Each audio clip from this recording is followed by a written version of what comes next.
जल जंगल जमीन बचाने के लिए आए बुजुर्ग, युवा, माता बहने और युवा शक्ति के साथ साथ हमारे क्षेत्र के जनप्रतिनिधि का भी हार्दिक स्वागत, अभिनंदन करते हैं साथियों। आज जिस तरह से हमारे आदिवासी समाज की जमीनों को हड़पने का जो मुहिम चलाया जा रहा है साथियों, यह कहीं न कहीं हमारे आदिवासी समाज से निकले हुए जनप्रतिनिधि लोगों का भी गुनाह है। साथ ही साथ हमारे आम जनता जो हमारे गांव में बसती, उन सभी बुजुर्ग, माता बहनें, सब लोग जिम्मेदार हैं। क्योंकि आपको पता होना चाहिए, आज से 5 साल 10 साल पहले एक सर्वे आया था। उस सर्वे में हमारे खेतों में उत्खनन के नाम पे, हेडपंप खोदने के नाम से जब बोरिंगे खोदे जा रहे थे, उस समय हम लोगों ने उनका विरोध नहीं किया था और हम लोगों ने अब अपने खेत में ले जाके बोरिंग करवाई थी। और ये वही सर्वे वाले थे जो आज हमारे क्षेत्र में इन गांवों में कब्जा करना चाह रहे, क्योंकि उस समय ये लोग सर्वे के लिए आए थे कि इन क्षेत्रों में क्या क्या पाया गया। यहाँ से सैंपल लेके गए और सैंपल के बावजूद यहाँ ग्रेनाइट निकला, कई जगह छोटी जुआरी में मैग्नीशियम निकल रहा है। ऐसे खनिज पदार्थ हमारे इस भूभाग क्षेत्र में पाए जाते हैं साथियों। लेकिन हम भी बता देना चाहते हैं, जो गलतियां हुई उस गलतियों को हम भूलकर हमारे जल जंगल जमीन को हम जिस प्रकार नीलेश भाई ने रखा कि यह हमारी मातृभूमि है, इस मातृभूमि से छेड़छाड़ी करोगे तो हम तुमको मिटा देंगे। इस बात को ध्यान रखना साथियों। चाहे एसपी आ जाए, चाहे कलेक्टर आ जाए, चाहे हमारे समाज के जनप्रतिनिधि लोग भी बीच में दलाली करना आएंगे तो उनको भी मुंह तोड़ जवाब देना चाहिए साथियों।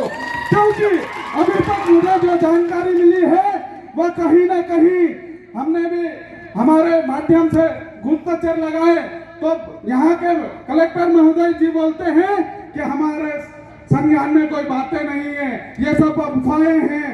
लेकिन हमारे कुछ प्रशासन में बैठे कुछ साथियों का कहना है ये प्रक्रिया हुई तब दोनों पार्टी के नेतागण भी बैठे थे और हमारे गांव के सरपंच वगैरह जो पहले गलतियां करके 13 प्रस्ताव पारित करके गोपनीय रूप से दिए थे, ये लोग सब लोग इन्वॉल्व थे।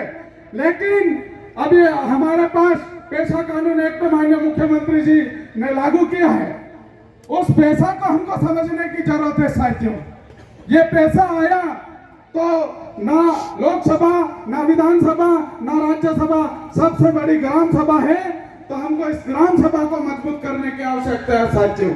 हमें इस राजनीतिक दल में भी नहीं जाना चाहिए। जब सच्चे समाज सेवी और समाज की बात करने वाले जनप्रतिनिधि लोग होंगे तभी हमारा कुछ उद्धार हो सकता, अन्यथा नहीं होगा साथियों।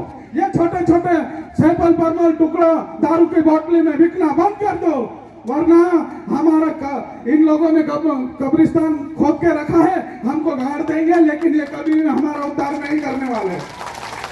ये बातें आप लोगों को समझने की जरूरत है साथियों। आज से हम 10-15 साल से सतत समाज के लिए लड़ रहे हैं, समाज के हक अधिकारों के लिए लड़ रहे हैं और हमारे समाज के ऊपर हो रहे अत्याचार शोषण के विरुद्ध भी हम लड़ते आए हैं। लेकिन कौन सही कौन गलत ये तो आपको फैसला करना है साथियों, हम नहीं बोलेंगे। हमको सिर्फ जन जागृति फैलाना है।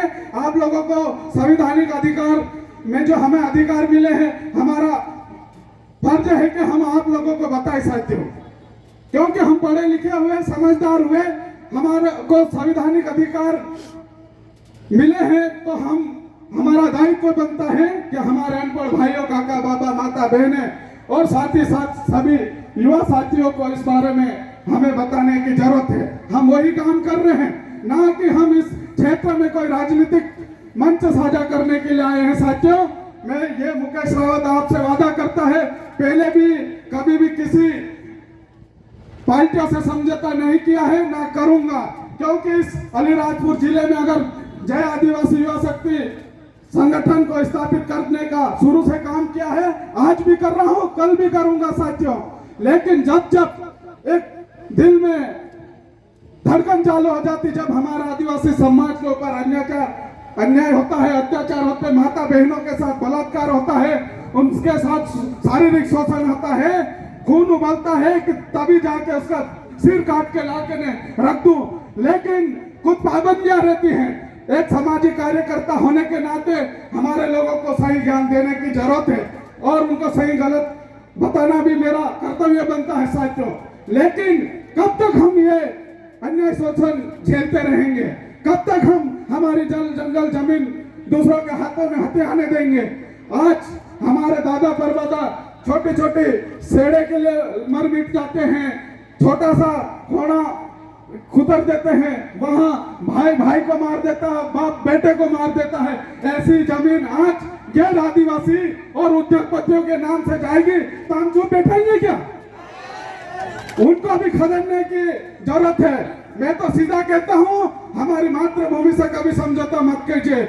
मैं जिस प्रकार नीलेश भाई कहते हैं, हम भी जेलों में जाने के लिए तैयार है, लेकिन हमारा पला बुठालट और धमली धारा निशानी में बिना ग्राम सभा अनुमति से कोई भी आदमी प्रवेश करता है तो वो खुद जिम्मेदार रहेगा और शासन प्रशासन जिम्मेदार रहेगी, क्योंकि वो लोग बोलते हैं कि हमको कोई जानकारी में है ही नहीं। यहाँ का जिला कलेक्टर बोलता है हमको कोई जानकारी नहीं है, यहाँ का राजस्व विभाग एसडीएम बोलता है हमको कोई जानकारी नहीं है। तो ये आ रहे तो कैसे आ रहे हैं, उसका फैसला आप लोगों को करना है। ये शासन प्रशासन में बैठे हुए लोग नहीं करेंगे, क्योंकि ये तो एजेंडे बन के हमारे बीच में घुसपैठ कर रहे हैं और उस घुसपैठ का साथ देने वाले हमारे इस क्षेत्र के जनप्रतिनिधि लोग, मैं एक पार्टी का नाम नहीं लूंगा, लेकिन जो जिम्मेदार व्यक्ति है वो लोग क्या कर रहे हैं? आपस में बीजेपी कांग्रेस फलाना ढिमका ये ऐसा करता है वो वैसा करता है कि हमारे लोगों को आपस में लड़वाने का काम किया जा रहा है। इस बात को भी आप लोगों को समझने की जरूरत है। सभी नेतागण ऊपर से लेकर दिल्ली से लेकर मध्य प्रदेश से लेकर सांसद तक लोग एक थाली में खाते हैं और हमारे लोग छोटी छोटी एक बाटली के लिए हमारे भाई बहन काका बाबा से लड़ जाते हो। लड़ने की कोई आवश्यकता नहीं, जिसको वोट देना आप दीजिए, लेकिन आपस में आप लड़ झगड़ के क्यों मरते हो? ये एक थाली में जाके खाते हैं, पीते हैं, रहते हैं, आप लोग क्यों नहीं समझ पाते हैं? सही ना? क्यों नहीं समझ पाते हैं? आज हम छोटे छोटे कामों के लिए दर दर भटकते हैं, हो जाएगा परसों आ जाना, लेटर लिख दिया है, परसों बात हो जाएगी, वो यहाँ गया है, वो फलाना मैं तो करवा रहा था पर वो बीच में आ गया, वो ये नेता बीच में आ रहा, फलाना नेता में आ रहा और तो आपका काम रुक गया। अरे नहीं करवाना तो सीधे सीधे बोलाना, आपका काम नहीं होगा। क्यों साथी, क्यों नहीं बोलते ये लोग? ये सीधे सीधे इसलिए नहीं बोलते, एक दूसरे के बहानाबाजी करके चूचे हमको समझते, हमारे लोगों को बेवकूफ समझते और हमारे लोग भी भाई दादा दादा दादा ये करने पैर पड़ने जा रहे आप लोग। आप बैठा बैठा अपने गांव में रहकर आपका पावर दिखाइए। आपको बाबा साहब ने वोट डालने का अधिकार दिया है, ये वोट चंद टुकड़ों में बिको मत। इस वोट के माध्यम से आप घर घर बुलाइए, जब इनको जरूरत पड़ती है तो आपके घर घर मोहल्ले मोहल्ले हाथ पैर जोड़ते जोड़ते हुए आते हैं, तो उसके बाद क्यों नहीं आते ये लोग? प्रश्न ये हमारा है। उसके बाद भी आपके उसी तरह दौरा होना चाहिए जिस प्रकार चुनाव से पहले होते दौरे, बाद में भी होना चाहिए। साथियों, मैं विषय थोड़ा सा अलग जा रहा था, लेकिन मैं आप लोगों को बता देना चाहता हूं, हमारे 15 गांव के लगभग 13 प्रस्ताव पारित हुए हैं। ये 13 प्रस्ताव जिनने भी पारित किया, सरपंच, पैसा कानून एक्ट, ग्राम सभा के अध्यक्ष और हमारे गांव के बुजुर्ग माता बहनें सबने मिलकर ये 13 प्रस्ताव पारित किया है। ये 13 प्रस्ताव ऐसा मान ले कि भगवान ने नीचे उतर के 13 प्रस्ताव लागू किया है, इसमें कोई फेर बदल नहीं होगा।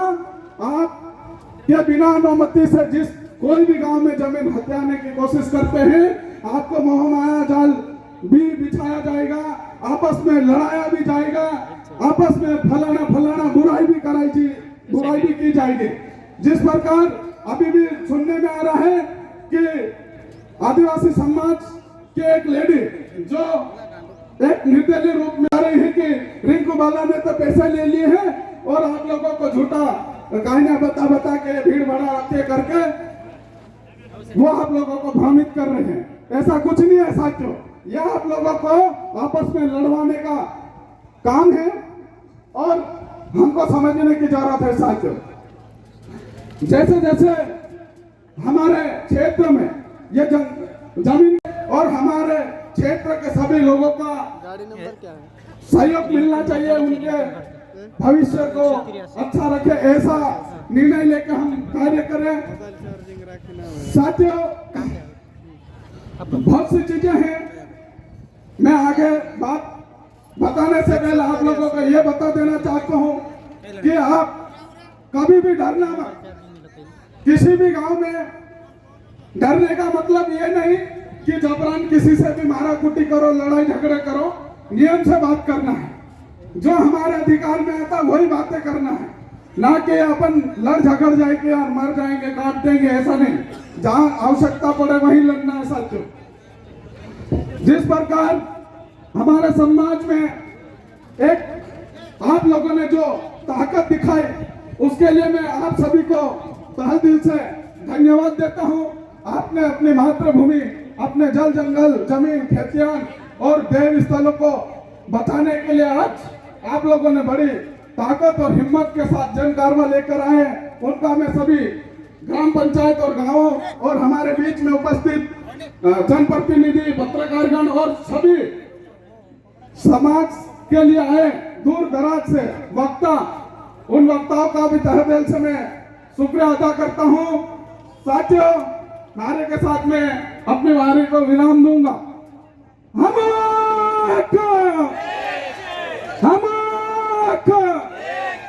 ये जंगल जमीन कोड़ी छे, ये जंगल जमीन कोड़ी छे।